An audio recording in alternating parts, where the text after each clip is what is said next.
in other cities. When we took down Gotti, we took down the most visible but also the most powerful mobster in the country. Plus, we also took a good shot at New Jersey, Connecticut, Philadelphia, Boston. Other prosecutors there did great work. In the 2 years after Gotti's conviction, Sammy the Bull Gravano's revelations helped the government convict more than 36 gangsters, drug dealers, and corrupt union officials. He was sort of like, if you will, a nuclear bomb.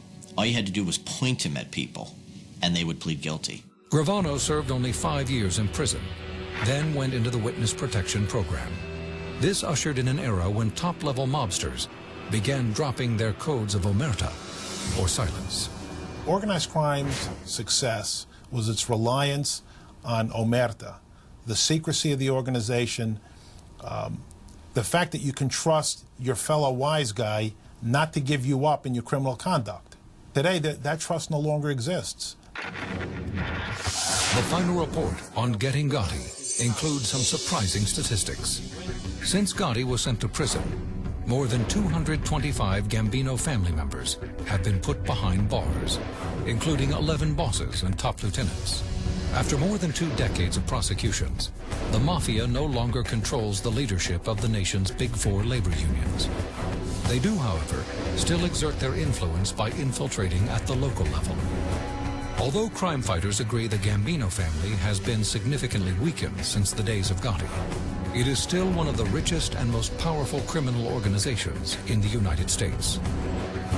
The family is worth hundreds of millions of dollars and has a workforce of 200 captains and soldiers and more than 3,000 associates.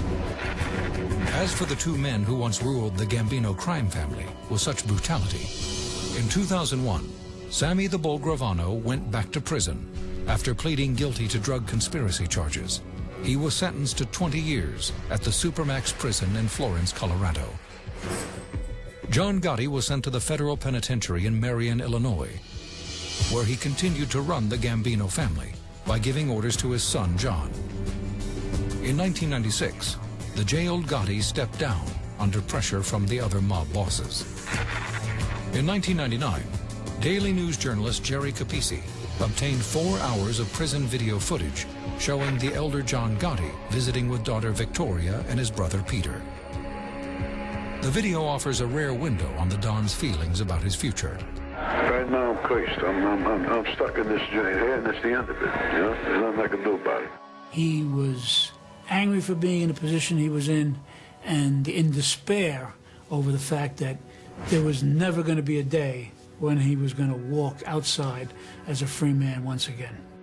You know why I'm here? It took them $80 million in 3 lying cases and 7 rats that killed 100 people in the Witness Protection Program to finally frame me. You understand? It was amazing.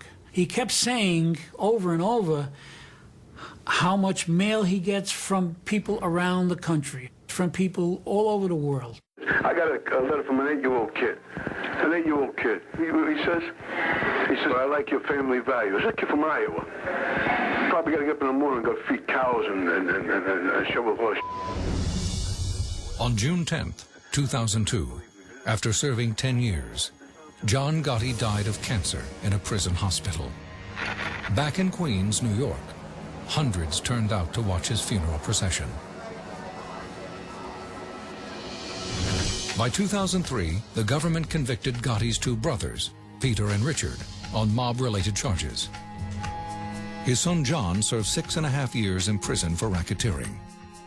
To date, he has been in court 3 more times on RICO charges. Each case ended in a mistrial. Law enforcement officials believe that the current acting Gambino boss is John Jackie Nose D'Amico, who was one of Gotti's close associates. Though the mob still remains a significant priority for the FBI, current events have pushed it from the top spot. 9/11 obviously changed things dramatically, and the federal law enforcement authorities correctly are much more focused on terrorism. The number of FBI agents assigned to organized crime units has declined since 2001. Yet despite this reduction, the amount of mob-related cases brought by the Bureau remains steady as agents continue to develop high-level informants. The mistake will be for somebody to stand up soon and say, look, we won the war against the mob. These guys are resilient. So resilient, in fact, that some senior FBI officials admit that even the Bureau's best efforts will not be able to eradicate the mafia from American society. Today's mob leaders learned important lessons from Gotti's downfall. No longer are meetings held in view of the public or photo ops given to reporters. Instead, Cosa Nostra is attempting to reclaim its status as a secret organization and return to an era that was destroyed by the Dapper Don.